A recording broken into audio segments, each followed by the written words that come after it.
email and phone, I decided I had to meet Gary in person. Consistent with how these blog romances evolve, we scheduled a geek date at the 2013 Western Finance Association annual meeting in Lake Tahoe. As I waited in the lobby of the Hyatt Regency watching herds of famous and infamous academics scurry along to the various sessions, a curly-haired, low-profile man confidently strolled through the fancy double doors in a pair of jeans and a short-sleeved collared shirt. This was no tweed-clad academic with Coke bottle glasses. I pointed in his direction and asked, "Gary, is that you?" Gary responded with a wide smile. "Wes? Hey man, let's hurry up and catch the session on inferring arbitrage capital from return correlations." And so it was that our curious blog relationship began to blossom into a full romance. We were running late, so we ran out the door toward the lake where the finance sessions were underway. We arrived, sweaty and winded, probably not in a condition to open the door on an ongoing paper presentation and get the death stare from 50-plus finance professors. I suggested, "Gary, let's just chill out, grab some coffee, and we can hit the next paper presentations."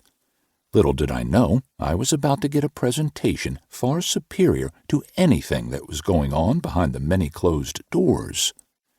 Gary and I strolled outside with our coffee, and he started shedding some light on his background.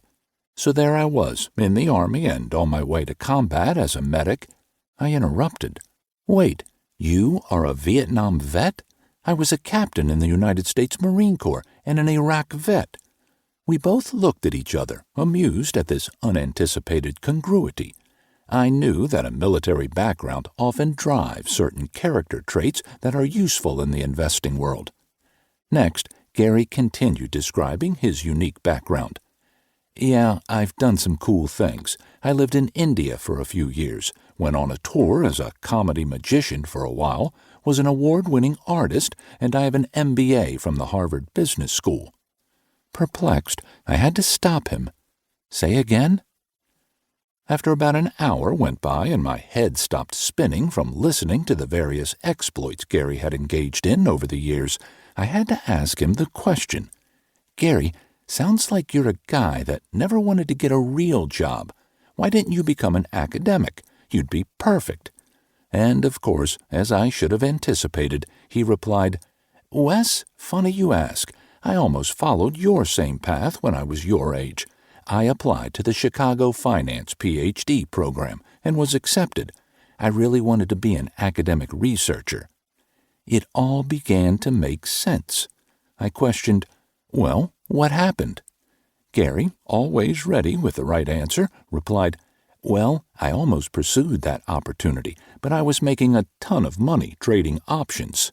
Plus, I didn't believe in the efficient market hypothesis, and I worried that if I entered the program, I would have to give up making money because they were saying the markets couldn't be beat."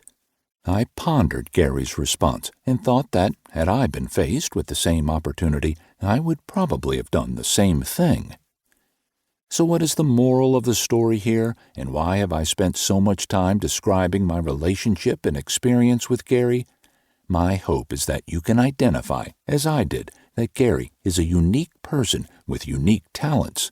Gary has a way of compiling massive amounts of research from diverse areas and synthesizing it in such a way that even a struggling momentum half-wit like me can actually comprehend what is going on.